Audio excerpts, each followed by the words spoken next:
السلام علیکم ورحمۃ اللہ وبرکاتہ. کیا حال ہے سب کے؟ الحمدللہ وعلیکم السلام. الحمدللہ. ٹھیک ٹھاک جی. اچھا، ہم لوگ غزوہ بدر کے بارے میں پڑھ رہے تھے. تھوڑی سی ہم نے ڈیٹیلز پڑھی تھیں، ابھی غزوہ سٹارٹ نہیں ہوا تھا. اس میں ہم نے کچھ یہ باتیں پڑھی کہ سب سے پہلے تو یہ کہ ابو سفیان کا قافلہ تو سیفلی واپس چلا گیا تھا مکہ. تو جو ابو جہل کا لشکر تھا اس کو یہ پیغام بھی مل گیا تھا کہ بھئی ہم لوگ تو سیفلی پہنچ گئے، اب آپ لوگ بھی واپس آ جائیں. لیکن جو ہے ابو جہل نے کہا تھا کہ نہیں، ہم لوگ تو 3 دن یہاں پہ قیام کریں گے بدر کے میدان میں. اس کے بعد پھر جو ہے یہ ہوا کہ رسول پاک صلی اللہ علیہ وسلم نے اپنے جو لشکر ہے ان سب سے بات کی تھی کہ بھئی کیا کیا جائے، آگے بڑھا جائے، جنگ کی جائے. ان سے مشورہ لیا تھا، پھر سب بالکل تیار تھے کہ جیسا رسول پاک صلی اللہ علیہ وسلم حکم دیں گے ہم سب تو بالکل ویسے ہی کریں گے. پھر بتائے جا رہے سب آگے بڑھ رہے تھے بدر کے میدان کی طرف. تو وہاں پر پھر جو ہے کچھ چیزیں اس طرح کی ہوئی کہ جیسے اللہ تعالیٰ نے بارش نازل فرمائی جو کہ مسلمانوں کے لیے تو بہت رحمت کا باعث ہوئی، ان کے دلوں پر سکینت نازل ہوئی. لیکن جو مشرک تھے ان کے لیے جو ہے بہت زیادہ پرابلمس کریٹ کر دی تھی بارش نے. پھر جو ہے مسلمان جو ہے مزید آگے گئے تو جو چشمہ تھا مسلمانوں نے وہ اپنے سائڈ پہ لے لیا، یعنی ان کے لشکر کے پیچھے بیک سائڈ پہ چشمہ ہو گیا تاکہ مسلمان مشرک جو ہیں، جو ابو جہل کا جو لشکر ہے وہ اس چشمے سے فائدہ نہ اٹھا سکے، پانی نہ پی سکے. اور اس کے علاوہ جو چھوٹے چھوٹے کنویں تھے وہاں پر اور وہ سب کے سب کاٹ دیے، یعنی ان سب کو بلاک کر دیا، اس میں سے پانی نہیں پیا جا سکتا تھا. پھر بتا رہے تھے کہ مرکز قیادت کے بارے میں کہ رسول پاک صلی اللہ علیہ وسلم کے لیے ایک شیلٹر سا کریٹ کر دیا، جس کا چھپر یہاں پہ ٹرم یوز کی گئی ہے، ایک کریٹ کر دیا ان کے لیے تاکہ وہ وہاں پر بیٹھ کر جنگ کو لیڈ کرے اور وہاں سے اس حکمت عملی جاری کریں جنگ کے لیے، سب کو ڈائریکشنز بتائیں کہ کس طرح سے جنگ میں لڑنا ہے. وہ تھوڑا ہائٹ پہ تھا تو پورا بدر کا میدان وہاں سے نظر آ رہا تھا رسول اللہ صلی اللہ علیہ وسلم کو. اور اس کے بعد پھر بتایا گیا تھا کہ لشکر کی ترتیب دی گئی. رسول پاک صلی اللہ علیہ وسلم نے صحابہ کرام کو پورا لشکر کو ترتیب دیا اور پھر جو ہے ان کو یہ بھی بتایا کہ یہ فلاں فلاں کی جو ہے قتل گاہیں ہیں. اس سے صحابہ کرام رضی اللہ عنہ کو ظاہر ہے کانفیڈنس اور بڑھا، ان کو یہ گڈ نیوز مل رہی تھی کہ اس طرح اس جگہ پہ فلاں فلاں شخص قتل ہوگا. اور پھر بتائے جا رہے 17 رمضان المبارک سن 2 ہجری میں جنگ سن 2 ہجری کے دن 17 رمضان المبارک کے دن یہ غزوہ بدر ہوا تھا. ٹھیک ہے. اچھا، اس کے علاوہ پھر بتا رہے ہیں کہ وہاں سے ابو جہل نے اس شخص کو روانہ کیا کہ وہ معلومات کر کے آئے کہ بھئی مسلمانوں کا لشکر کتنا بڑا ہے، کون کون آیا ہے، کیا تیاری ہے.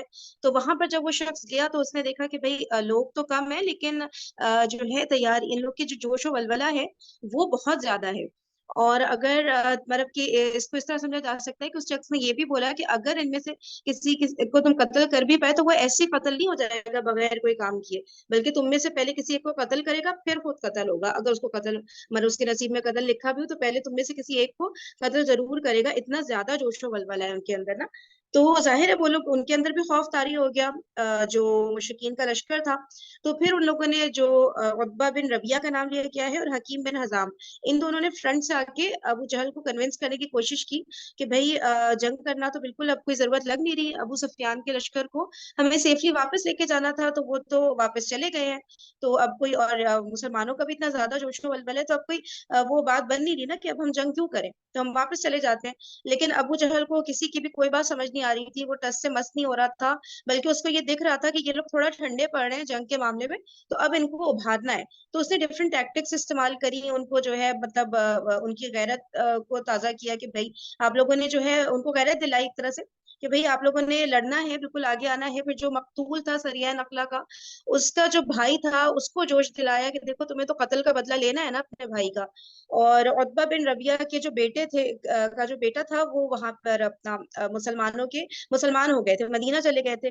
تو عتبہ بن ربیعہ کو بھی یہی تانا دیا کہ ہاں تمہارا تو بیٹا وہاں پر ہے نا، تم اس لیے جو ہے نہیں لڑنا چاہ رہے ہو.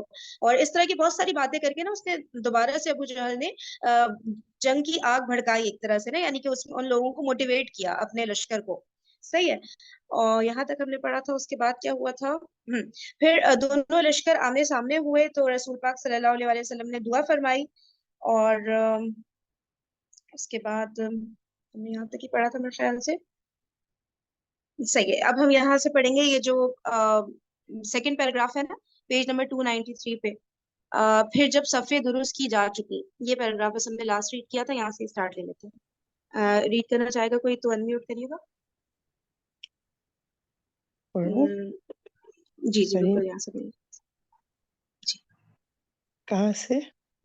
پھر یہ جب جو پھر بالکل، پڑھوں پھر جی جی بالکل ریڈ پھر جب صفحے یہاں سے، جی جی یہاں سے آواز آ رہی ہے؟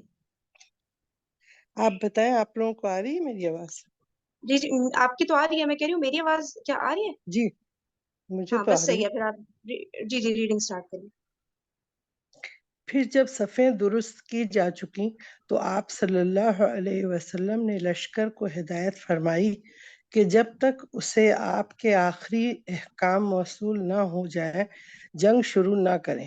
اس کے بعد طریقہ جنگ کے بارے میں ایک خصوصی رہنمائی فرماتے ہوئے ارشاد فرمایا کہ جب مشرکین جمگھٹ کر کے تمہارے قریب آ جائیں تو ان پر تیر چلانا اور اپنے تیر بچانے کی کوشش کرنا، یعنی پہلے ہی سے فضول میں تیر اندازی کر کے تیروں کو ضائع نہ کرنا، اور جب تک وہ تم پر چھا نہ جائیں تلوار نہیں کھینچنا۔ اس کے بعد خاص آپ صلی اللہ علیہ وسلم اور ابوبکر رضی اللہ عنہ چھپر کی طرف واپس گئے، اور حضرت سعد بن معاذ رضی اللہ عنہ اپنا نگران دستہ لے کر چھپر کے دروازے پر تعینات ہو گئے۔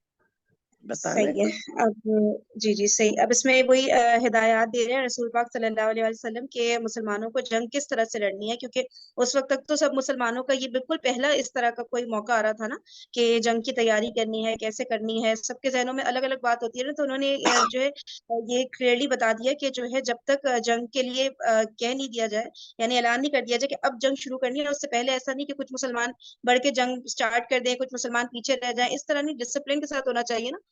تو انہوں نے فرمایا کہ جب تک آخری احکام موصول نہ ہو جائے، آپ کو مل نہ جائے، تب تک کسی نے بھی جنگ سٹارٹ نہیں کرنی ہے، چاہے وہ لوگ کچھ بھی کر رہے ہو، لیکن یہاں سے آرڈرز پاس ہونے چاہیے تبھی جنگ سٹارٹ ہو۔ پہلی بات یہ کہی، پھر یہ کہ طریقے جنگ کے بارے میں ان کو سب پورا اچھے سے گائیڈنس دی کہ کس طرح سے جنگ کے معاملات کو لے کر چلنا ہے، اور پھر یہ بتایا کہ جب مشرکین جمگھٹ کر کے جمگھٹنا کر کے تمہارے قریب آ جائیں، یعنی کہ سب مل کر تمہارے قریب آ رہے ہو، تب تیر چلانا ہے۔ ایسا نہیں کہ بس شروع میں ہی تیر چلانا شروع کر دیا، تو ظاہر ہے جو تیر چلے گئے وہ تو پھر واپس نہیں آنے نا، تو ان کے پاس تو لمیٹڈ تیر ہی تھے، کیونکہ وہ تیاری اتنی زیادہ اتنے اچھے سے کر کے ہی نہیں آئے تھے، کیونکہ جنگ کا تو سوچ کر ہی نہیں نکلے تھے نا مدینہ سے، تو تیر ضائع نہ ہو تو اس کو بہت دھیان سے چلانا ہے۔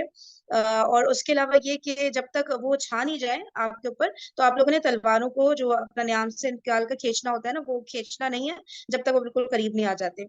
اور پھر یہ سب رہنمائی دے کر رسول پاک صلی اللہ علیہ وسلم اور حضرت ابو بکر رضی اللہ تعالیٰ عنہ واپس جو چھپر بنایا گیا تھا، جو شیلٹر بنایا گیا تھا رسول اللہ صلی اللہ علیہ وسلم کے لیے، اس میں اس کی طرف واپس چلے گئے، اور حضرت سعد بن معاذ رضی اللہ تعالیٰ عنہ کو رسپانسبلٹی دی گئی تھی کہ پورا جو انہوں نے دستہ بنایا تھا کہ جو ہے ان کے رسول پاک صلی اللہ علیہ وسلم کی چھپر کی حفاظت کرے گا، اس پر پہرا دے گا، تو وہ وہاں پر معین ہو گئے۔ اب ہم آگے پڑھتے ہیں۔ انمیوٹ کریے گا کشانٹی۔ سوری میں پڑھے جا رہی تھی۔ اعوذ باللہ۔ دوسری طرف مشرکین کی صورتحال یہ تھی کہ ابو جہل نے اللہ سے فیصلے کی دعا کی۔ اس نے کہا اے اللہ، ہم میں سے جو فریق قرابت کو زیادہ کاٹنے والا اور غلط حرکتیں زیادہ کرنے والا ہے اسے تو آج توڑ دے۔ اے اللہ، ہم میں سے جو فریق تیرے نزدیک زیادہ محبوب اور زیادہ پسندیدہ ہے آج اس کی مدد فرما۔ بعد میں اسی بات کی طرف اشارہ کرتے ہوئے اللہ تعالیٰ نے یہ آیت نازل فرمائی ان تستفتحوا فقد جاءکم الفتح وان تنتهوا فهو خیر لکم وان تعودوا تعود ولن تغنی عنکم فیتکم شیئا ولو کثرت وان اللہ مع المؤمنین۔ اگر تم فیصلہ چاہتے تو تمہارے پاس فیصلہ آ گیا، اور اگر تم باز آ جاؤ تو یہی تمہارے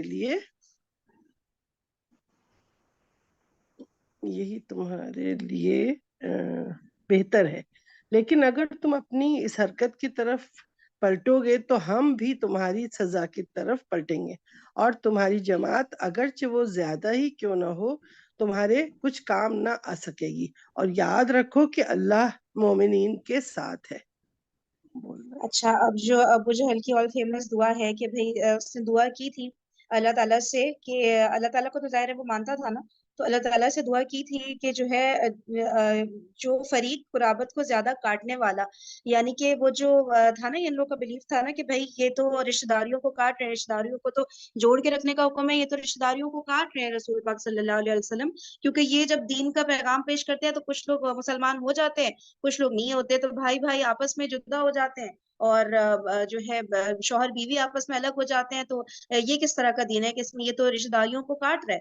ٹھیک ہے، تو وہ اس طرح سے دیکھ رہا تھا ان چیزوں کو، اور یہ کہ غلط حرکتیں، اور ظاہر ہے وہ جو الزام لگاتا تھا کہ بھئی یہ تو ہمارے بزرگوں کو برا بھلا کہتے ہیں یہ لوگ، اور ہمارے جو بت ہیں ان کو ہم اتنی رسپیکٹ دیتے ہیں، مگر ان کے لیے کوئی بت چھوٹی چیز تو نہیں تھی نا، تو جو ہے یہ ان کو ہی نہیں مان رہے ہوتے، وہ تو اصل ذریعہ ہے اللہ تعالیٰ تک پہنچانے کا. تو اس کو یہی تھا کہ بھئی یہ جو غلط حرکتیں کرتے ہیں اور قرابت داریوں کو جو کاٹ رہے ہیں، تو اللہ تعالیٰ ان کے خلاف فیصلہ فرمائے، اور جو اللہ تعالیٰ آپ کے نزدیک زیادہ محبوب ہے اور زیادہ پسندیدہ ہے، کیونکہ ظاہر ہے اس کے عقل پہ تو پردہ پڑا ہوا تھا نا، اس کو تو یہی لگ رہا تھا کہ نہیں جو ہے ہم لوگ یہ اللہ تعالیٰ کے زیادہ فیوریٹ لوگ ہیں، تو جو ہے اللہ تعالیٰ اس کے حق میں فیصلہ فرما دے. تو اور واقعتاً اس کی دعا تو پھر ایک طرح سے قبول ہی ہوئی نا، اللہ تعالیٰ کے نزدیک جو محبوب تھا اللہ تعالیٰ نے ان کو ہی پھر فتح نصیب فرمائی. اس میں اور کوئی کچھ ڈیٹیلز کہنا چاہے گا ابو جہل کی دعا کے حوالے سے؟ اور اس کو بڑا ایک وہ بہت زیادہ تیاری کے ساتھ آیا تھا، بڑا کانفیڈنٹ تھا، اور اس نے مسلمانوں کی بھی تیاری دیکھ لی تھی نا، تو وہ بہت زیادہ جیسے کہتے ہیں ڈیڈ شیور تھا، اس نے سوچا بھی نہیں تھا، اس کے فہم و گمان میں بھی نہیں تھا کہ یہ مسلمان یہ کیسے میں ہمارا مقابلہ کر سکتے ہیں، نہ ان کے پاس ایکسپیرینس ہے، نہ ان کے پاس اتنا سامان ہے، نہ ان کے اتنے لوگ ہیں، اور وہ مسلمانوں کا والا روپ بھی تو نہیں دیکھا تھا نا ابو جہل نے کہ بھائی وہ تو اس نے وہی جو صابر شاکر جو تھے مسلمان وہاں پہ مکی دور میں، وہ اس طرح کا ہی اس کا ایک امپریشن تھا، تو اس کو وہ سوچ بھی نہیں سکتا تھا کہ جو آگے ہونے والا تھا. تو پھر اس نے بہت کانفیڈنٹ ہو کے یہ دعا اللہ تعالیٰ سے مانگی تھی کہ یہ تو قبول ہونی ہی ہونی ہے. صحیح، آگے چلیں یا پھر یہاں پہ کوئی کچھ ایڈ کرنا چاہے گا؟ چلے صحیح، آگے چلیں. مطلب ان کی بس وہی بات اللہ تعالیٰ کو پسند آئی جس پہ کی آیت نازل ہو گئی. جی کیا کہہ رہی ہیں، سمجھی نہیں میں نے کہا کہ جو ان کی خواہش تھی اسی پر یہ بات اللہ کو ان کی اتنی پسند آئی کہ اس پہ یہ آیت نازل ہو گئی. اس پہ یہ آیت باقاعدہ آ گئی. صحیح صحیح صحیح جی. یہ آیت قرآن کی نازل ہوئی. ہم، اچھا. اور نقطۂ سفر اور مارکے کا پہلا ایندھن. اس مارکے کا پہلا ایندھن اسود بن عبد الاسد مخزومی تھا. ایندھن مطلب جو سب سے پہلے مارا گیا. یہ شخص بڑا اڑیل اور بدخلق تھا. یہ کہتے ہوئے میدان میں نکلا کہ میں اللہ سے عہد کرتا ہوں کہ ان کے حوض کا پانی پی کر رہوں گا، ورنہ اسے ڈھا دوں گا یا اس کے لیے جان دے دوں گا. جب یہ ادھر سے نکلا تو ادھر سے حضرت حمزہ رضی اللہ عنہ حمزہ بن عبد المطلب رضی اللہ عنہ برآمد ہوئے. دونوں میں حوض سے پرے ہی مٹبھیڑ ہوئی. حضرت حمزہ رضی اللہ عنہ نے ایسی تلوار ماری کہ اس کا پاؤں نصف پنڈی سے کٹ کر اڑ گیا اور وہ پیٹھ کے بل گر پڑا. اس کے پاؤں سے خون کا فوارہ نکل رہا تھا جس کا رخ اس کے ساتھیوں کی طرف تھا، لیکن اس کے باوجود وہ گھٹنوں کے بل گھسٹ کر حوض کی طرف بڑھا اور اس میں داخل ہوا ہی چاہتا تھا تاکہ اپنی قسم کو پوری کر لے. اتنے میں حضرت حمزہ رضی اللہ عنہ نے دوسری ضرب لگائی اور وہ حوض کے اندر ہی ڈھیر ہو گیا. اللہ. اچھا، جو سب سے پہلا اس مارکے میں جو قتل ہوا تھا وہ تھا اسود بن عبد الاسد. تو وہ اس نے قسم کھا لی تھی کہ میں تو جو چشمہ ہے جو مسلمانوں کی طرف اس سے اچھا حوض، ہاں جو اس کے اوپر حوض بنا لیا گیا تھا چشمے کے اوپر، اس سے پانی پی کر ہی رہوں گا ہر حال میں. تو اس نے بالکل ضد پکڑ لی تھی نا. تو وہاں پہ حضرت حمزہ رضی اللہ تعالیٰ عنہ سے اس کا مقابلہ ہوا تو اس نے ایک دم وہ حضرت حمزہ رضی اللہ تعالیٰ عنہ نے پھر اپنی جو تلوار چلائی تو اس کی پوری نصف یعنی آدھی پنڈلی سے اس کا پاؤں کٹ گیا بالکل نا. لیکن پھر بھی جو ہے اس نے گیو اپ نہیں کیا اور وہ گھسیٹ گھسیٹ کے حوض کی طرف جا رہا تھا، اور بس اس میں انٹر ہونے ہی والا تھا کہ اسی وقت حضرت حمزہ رضی اللہ عنہ نے دوبارہ سے تلوار چلائی اور پھر وہ وہاں پر ہی قتل ہو گیا، وہ حوض کے اندر ہی ڈھیر ہو گیا. تو یہ پہلے شخص کا بتایا گیا ہے. آگے چلتے ہیں. اس کے مبارزت یہ اس مارکے کا پہلا قتل تھا اور اس سے جنگ کی آگ بھڑک اٹھی. چنانچہ اس کے بعد قریش کے 3 بہترین شہسوار نکلے جو سب کے سب ایک ہی خاندان کے تھے. ایک عتبہ، دوسرا اس کا بھائی شیبہ جو دونوں ربیعہ کے بیٹے تھے، اور تیسرا ولید جو عتبہ کا بیٹا تھا. انہوں نے اپنی صف سے الگ ہوتے ہی دعوت مبارزت دی. مقابلے کے لیے انصار کے 3 جوان نکلے. ایک عوف رضی اللہ عنہ، دوسرے معوذ رضی اللہ عنہ، اور یہ دونوں حارث کے بیٹے تھے، اور ان کی ماں کا نام افرا تھا. تیسرے عبداللہ بن رواحہ. قریش نے کہا تم کون لوگ ہو؟ انہوں نے کہا انصار کی ایک جماعت ہے. قریشیوں نے کہا آپ لوگ شریف مد مقابل ہیں، لیکن ہمیں آپ سے سروکار نہیں، ہم تو اپنے چچیرے بھائیوں کو چاہتے ہیں. پھر ان کے منادی نے آواز لگائی محمد صلی اللہ علیہ وسلم ہمارے پاس ہماری قوم کے ہمسروں کو بھیجو. رسول اللہ صلی اللہ علیہ وسلم نے آواز لگائی. رسول اللہ صلی اللہ علیہ وسلم نے فرمایا عبیدہ بن حارث اٹھو، حمزہ رضی اللہ عنہ اٹھے، علی رضی اللہ عنہ اٹھو. جب یہ لوگ اٹھے اور قریشیوں کے قریب پہنچے تو انہوں نے پوچھا آپ کون لوگ ہیں؟ انہوں نے اپنا تعارف کرایا. اچھا یہاں پہ تھوڑا سا ہاں، ایکسپلین کر دیجیے، یہ پھر آگے پڑھتے کتنی اچھی بات ہے نا، وہ اپنے لیول کے لوگوں سے لڑتے تھے. یہ ہے ڈرپوک نہیں تھے، یہ بات ہے، بالکل بہادری سے لڑے ہوتے تھے. یہ بات تھی نا، عرب کے جو لوگ تھے ان میں کوالٹیز تھیں، کچھ بہت امیزنگ کوالٹیز تھی نا. اچھا اس میں پھر یہ بتا رہے ہیں کہ سب سے پہلا قتل تو ہم نے پڑھ لیا مارکے کا، ٹھیک ہے. اچھا اب بتا رہے ہیں کہ مبارزت، یعنی کہ جیسے جنگ میں آمنے سامنے ہوتے ہیں نا، لڑائی سٹارٹ ہوتی ہے، تو اس میں پھر بتا رہے ہیں کہ جنگ کی آگ تو ظاہر ہے بھڑک گئی، پہلا شخص قتل ہو گیا قریش والوں کا، تو ظاہر سی بات ہے ان سے کیسے برداشت ہو سکتا تھا. وہ لوگ تو ان کا کوئی ایک شخص کسی کو آپ تھپڑ بھی مار دو تو اس کا بھی مقابلہ اس کا بدلہ لینے کے لیے کھڑے ہو جاتے تھے، تو قتل کر دیا تھا تو بہت بڑی بات ہو گئی تھی نا. تو بس جنگ نے ادھر سے سٹارٹ ہو جانا تھا. پھر بتا رہے ہیں کہ قریش کے 3 بہترین شہسوار جو ہیں وہ نکلے، اور یہ سب کے سب ایک خاندان کے تھے. کیسے؟ ایک عتبہ بن ربیعہ اور دوسرا ان کا بھائی اس کا بھائی شیبہ بن ربیعہ. یہ دونوں وہ تھے نا جن کا باپ تھا، جو حضرت محمد صلی اللہ علیہ وسلم جب طائف سے واپس آ رہے تھے تو پھر انہی دونوں کے باغ میں وہاں پہ انہوں نے اسٹے کیا تھا نا تھوڑی دیر کے لیے، ٹھیک ہے. تو یہ دونوں بھائی تھے، اور جو تیسرا شخص تھا وہ ربیعہ، ایک سیکنڈ سوری، یہ دونوں ربیعہ کے بیٹے تھے، اور تیسرا ولید جو عتبہ کا بیٹا تھا، ٹھیک ہے. تو یہ تینوں آپس میں رشتے دار تھے. یہ تینوں جو ہے فرنٹ پر آئے قریش کی طرف سے لڑنے کے لیے. اسی طرح شروع ہوتا تھا نا کہ 3 وہاں سے آ رہے ہیں، 3 یہاں سے جا رہے ہیں. تو پھر جو ہے اس کے بعد انہوں نے دعوت مبارزت کی. پھر مقابلے کے لیے انصار کے 3 جوان نکلے، ایک عوف، دوسرے معوذ، اور یہ دونوں حارث کے بیٹے تھے اور ان کی ماں کا نام افرا تھا، اور تیسرے عبداللہ بن رواحہ رضی اللہ تعالیٰ عنہم اجمعین. یہ تینوں جو ہے فرنٹ پر آئے کہ بھئی وہاں سے 3 آئے، یہاں سے 3، اور یہ تینوں انصار کے لوگ تھے. لیکن نا تو قریشیوں نے کہا کہ نہیں، ہمارے جو لوگ ہیں آپ ان کو بھیجیں، یعنی کہ جو لوگ مکہ سے ہجرت کر کے جو مہاجرین گئے تھے نا وہاں پر مدینہ میں، تو انہوں نے کہا کہ آپ ان کو بھیجیں، ہم اپنے چچیرے بھائیوں کو چاہتے ہیں وہ ہمارے سامنے فرنٹ پر آئیں، ہم سے لڑائی کریں. تو پھر محمد صلی اللہ علیہ وسلم نے کن تینوں کو آگے بھیجا؟ ایک تو حضرت عبیدہ بن حارث، حضرت حمزہ اور حضرت علی رضی اللہ تعالیٰ عنہ، ان تینوں کو فرنٹ پہ بھیجا. حضرت حمزہ چچا تھے نا ان کے حضرت محمد صلی اللہ علیہ وسلم کے، ٹھیک ہے. تو ان تینوں کو فرنٹ پہ بھیجا. پھر اور یہ تینوں ظاہر ہے قریش سے ان کا پھر تعلق تھا، یہ لوگ سب مہاجرین تھے. تو پھر انہوں نے پوچھا کہ اپنا تعارف انہوں نے پھر کروایا، ٹھیک ہے. یہاں تک ہم نے پڑھا ہے، آگے چلتے ہیں. قریشیوں نے کہا، ہاں اچھا، یہاں پہ اگر جی قریشیوں جی نے ہاں کہا ہاں آپ لوگ شریف مد مقابل ہیں. اس کے بعد مارکا آرائی ہوئی. حضرت عبیدہ رضی اللہ عنہ نے جو سب سے معمر تھے عتبہ بن ربیعہ سے مقابلہ کیا. حضرت حمزہ رضی اللہ عنہ نے شیبہ سے، اور حضرت علی رضی اللہ عنہ نے ولید سے. حضرت حمزہ رضی اللہ عنہ حضرت علی رضی اللہ عنہ نے تو اپنے مقابل کو جھٹ مار لیا، لیکن حضرت عبیدہ رضی اللہ عنہ ان کے مقابل کے درمیان ایک وار کا تبادلہ ہوا، اور دونوں میں سے ہر ایک نے دوسرے کو گہرا زخم لگایا. اتنے میں حضرت علی رضی اللہ عنہ اور حضرت حمزہ رضی اللہ عنہ اپنے شکار سے فارغ ہو کر آگے آتے ہی عتبہ پر ٹوٹ پڑے.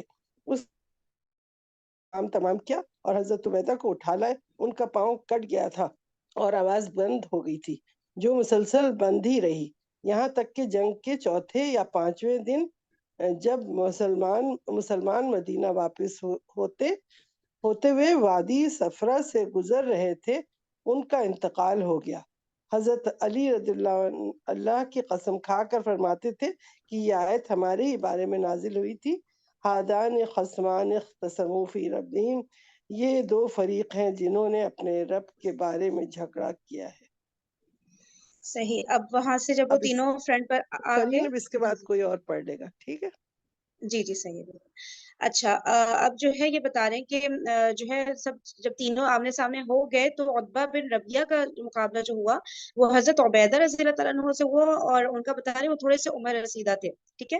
پھر حضرت حمزہ رضی اللہ تعالیٰ عنہ کا شیبہ بن ربیہ سے، حضرت علی رضی اللہ تعالیٰ عنہ کا ولید بن عتبہ سے مقابلہ ہوا، اس طرح ہوا۔ اور حضرت حمزہ رضی اللہ تعالیٰ عنہ اور حضرت علی رضی اللہ تعالیٰ عنہ نے تو اپنے مقابل کو جھٹ مار لیا، ظاہر ہے ہم سب جانتے ہیں کتنے بہادر تھے حضرت حمزہ رضی اللہ تعالیٰ عنہ اور حضرت علی رضی اللہ تعالیٰ عنہ، وہ تو مطلب وہ اکیلے ہی اتنے ساروں پر بھاری ہو جاتے تھے، یہاں پہ تو صرف ایک ہی ان کے مقابلے پر آئے تھے، تو وہ تو انہوں نے جھٹ مار لیا ان دونوں کا نا۔ اور لیکن حضرت عبیدہ رضی اللہ تعالیٰ عنہ کے جو اور ان کے جو مد مقابل آیا تھا، تو کیا ہوا کہ ان کے پیر پہ ایک زخم پڑ گیا تھا، ٹھیک ہے، یعنی کہ اس نے جو وار لگایا تو ان کے پیر پہ زخم پڑا، تو اتنے میں حضرت علی رضی اللہ تعالیٰ عنہ اور حضرت حمزہ رضی اللہ تعالیٰ عنہ اپنے شکار سے فارغ ہو کر وہاں پر آئے، تو پھر وہ عتبہ بن ربیہ پر ٹوٹ پڑے جس نے حضرت عبیدہ رضی اللہ تعالیٰ عنہ کے ہمارے پیر پہ زخم لگایا تھا، اس کو پھر اس کا کام تمام، یعنی اس کو بھی قتل کر دیا ان دونوں نے مل کے، اور حضرت عبیدہ رضی اللہ تعالیٰ عنہ کو اٹھا کر لے کر آئے، لیکن جو ہے کیونکہ ان کا پیر کٹ گیا تھا، اور جو بتا رہے ہیں کہ ان تکلیف سے کیا ہوا تھا کہ ان کی آواز بالکل نکل ہی نہیں رہی تھی، اس طرح کئی دن گزرے، لیکن پھر ان کا جو ہے واپسی کے سفر پہ انتقال ہو گیا تھا، تو اس طرح سے انہوں نے شہادت پائی تھی۔ اور اب ہم آگے بڑھتے ہیں، یہاں پہ اگر کوئی کچھ ایڈ کرنا چاہے گا تو پلیز کریے گا۔ اچھا اب ہم پڑھیں گے عام ہجوم سے، کوئی کہنا چاہے گا تو انمیوٹ کریے گا۔ جی میں پڑھ دیتی ہوں، لیکن اگر کوئی اور بھی پڑھنا چاہے تو۔ جی جی، اور تو کوئی انمیوٹ نہیں کر رہا میرے خیال سے، کوئی پڑھنا چاہے تو پلیز بتائیے گا۔ جی جی آپ پڑھ لیجیے، سے سنا دیں۔ عام ہجوم۔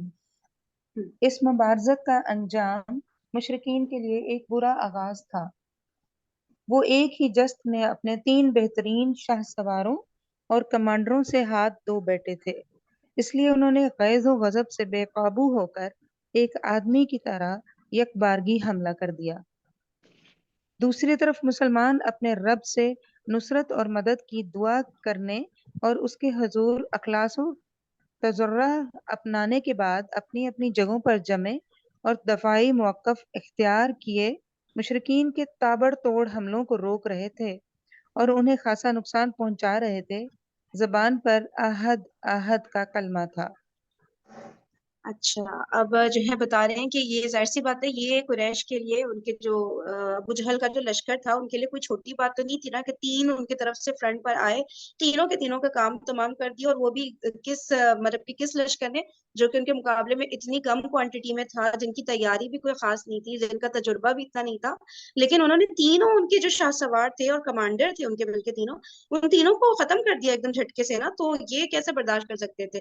تو اب بجائے اس کے کہ 3 آگے جاتے پھر 3 کا مقابلہ ہوتا، ایک دم سے مل کر پورا کا پورا جو ابو جہل کا لشکر تھا پورا مسلمانوں کے اوپر نا اس نے اٹیک کر دیا، پورے لشکر نے مل کے، اور مسلمانوں نے اللہ تعالیٰ سے دعا کی۔ ہم کو پتہ ہے کہ اللہ تعالیٰ ہی جو چاہے وہی ہو سکتا ہے، صرف ہمیں اپنی جو اسباب ہوتے ہیں ان کے اوپر توکل نہیں کرنی ہوتی ہے، بلکہ اللہ تعالیٰ سے دعا کرنا یہ تو سب سے زیادہ ضروری چیز ہے، کہ اللہ تعالیٰ اگر مدد نہیں فرمائیں گے تو جتنی اچھی تیاری ہو، جتنی بڑی طاقت ہم تو ہل بھی نہیں سکتے اپنی جگہ سے۔ تو سب سے پہلے تو اللہ تعالیٰ سے انہوں نے دعا فرمائی، اور پھر بتا رہے کہ ابھی انہوں نے ڈیفینسو اسٹریٹجی ہی یوز کی، کیونکہ ان کو وہی کرنا تھا نا جو رسول پاک صلی اللہ علیہ وسلم کی طرف سے احکامات آ رہے تھے، تو شروع میں انہوں نے اسی طرح دفاعی موقف ہی اختیار کیا، اور مشرکین ان کے اوپر حملہ کیے جا رہے تھے اور جو ہے انہیں خاصا نقصان پہنچا رہے تھے، لیکن جو ہے ان کے زبان پر احد احد کا ہی کلمہ تھا، ٹھیک ہے۔ تو اب آگے بڑھتے ہیں۔ رسول اللہ صلی اللہ علیہ وآلہ وسلم کی دعا۔ ادھر رسول اللہ صلی اللہ علیہ وسلم صفے درست کر کے واپس آتے ہی اپنے پروردگار سے نصرت و مدد کا پورا وعدہ کرنے کی دعا مانگنے لگے۔ آپ کی دعا یہ تھی، ترجمہ: اے اللہ، تو نے مجھ سے جو وعدہ کیا ہے اسے پورا فرما دے۔ آگے کیجیے۔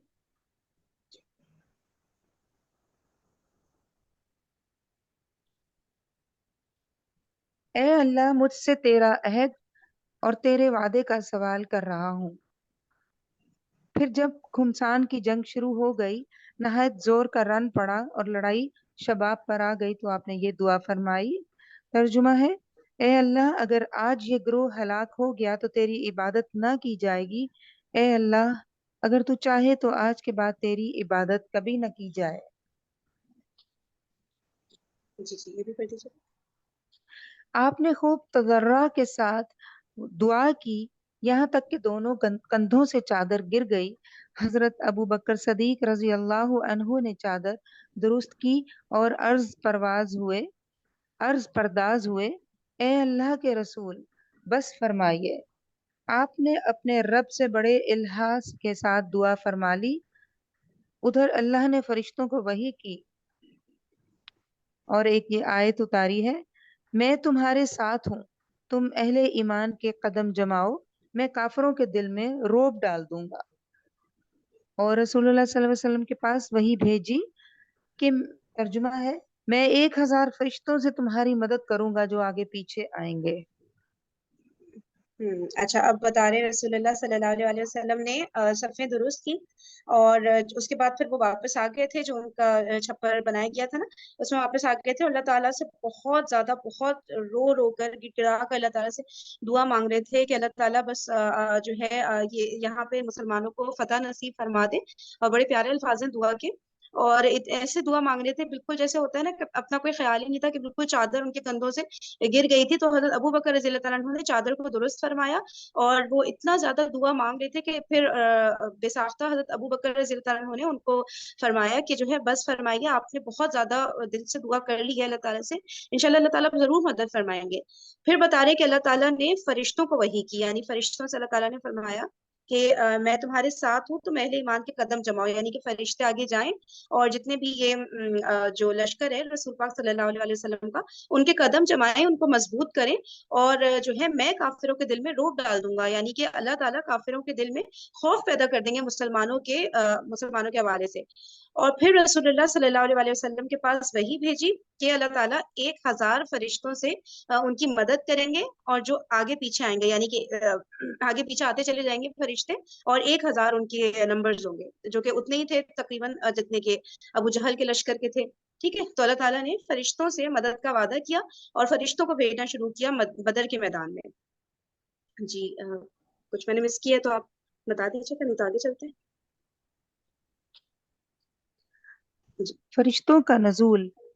اس کے بعد رسول اللہ صلی اللہ علیہ وسلم کو ایک جھپکی آئی، پھر آپ نے سر اٹھایا اور فرمایا، ابو بکر خوش ہو جاؤ، یہ جبرائیل علیہ السلام ہیں، گرد و غبار میں اٹے ہوئے۔ ابن اسحاق کی روایت میں یہ ہے کہ آپ صلی اللہ علیہ وسلم نے فرمایا، ابو بکر خوش ہو جاؤ، تمہارے پاس اللہ کی مدد آ گئی، یہ جبرائیل علیہ السلام ہیں، اپنے گھوڑوں کی لگام تھامے اور اس کے آگے آگے چلتے ہوئے آ رہے ہیں اور گرد و غبار میں اٹے ہوئے ہیں۔ اس کے بعد رسول اللہ صلی اللہ علیہ وسلم چھپر کے دروازے سے باہر تشریف لائے۔ آپ نے ذرہ پہن رکھی تھی اور آپ پرجوش طور پر آگے بڑھ رہے تھے اور یہ فرماتے جا رہے تھے۔ اچھا یہاں پر جو ہے یہ بتا رہے ہیں کہ رسول اللہ صلی اللہ علیہ وسلم کو ایک جھپکی آئی، اور پھر جو ہے جب اس کے بعد انہوں نے سر اٹھایا اور حضرت ابو بکر رضی اللہ عنہ ان کے پاس تھے نا، تو ان کو پھر فرمایا کہ یہ حضرت جبرائیل علیہ السلام ہیں، اور اب اللہ تعالیٰ فرشتوں کے ذریعے ہماری مدد فرمائیں گے۔ اور یہاں پہ ایک بات میں یہ سوچی تھی نوٹ کرنے کی ہے کہ دیکھیں اللہ تعالیٰ کی مدد تبھی آتی ہے جب انسان خود سے کچھ کرتا ہے، ٹھیک ہے نا۔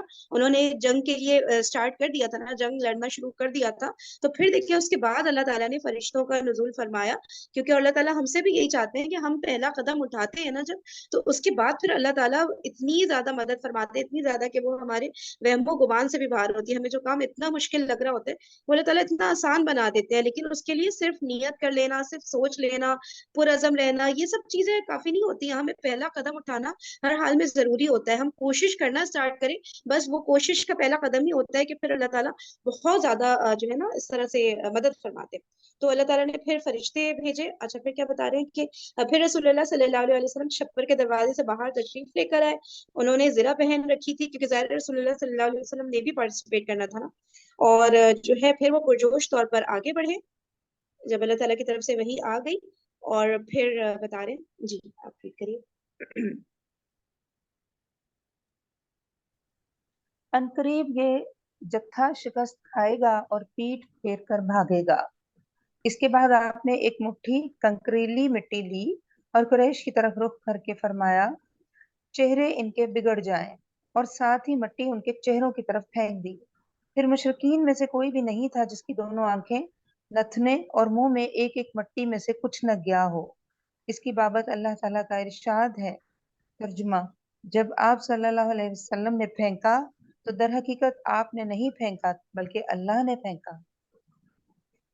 اچھا اب یہ بتا رہے ہیں کہ رسول پاک صلی اللہ علیہ وسلم نے ایک مٹھی کنکریلی جو مٹی تھی جس میں کنکر جیسے بھرے ہوئے ہوتے ہیں نا باریک باریک، تو وہ صرف ایک مٹھی اٹھائی تھی اور قریش کی طرف انہوں نے وہ مٹی پوری پھینکی اور جو ہے شاہت الوجوہ یہ فرمایا، یعنی کہ چہرے بگڑ جائیں.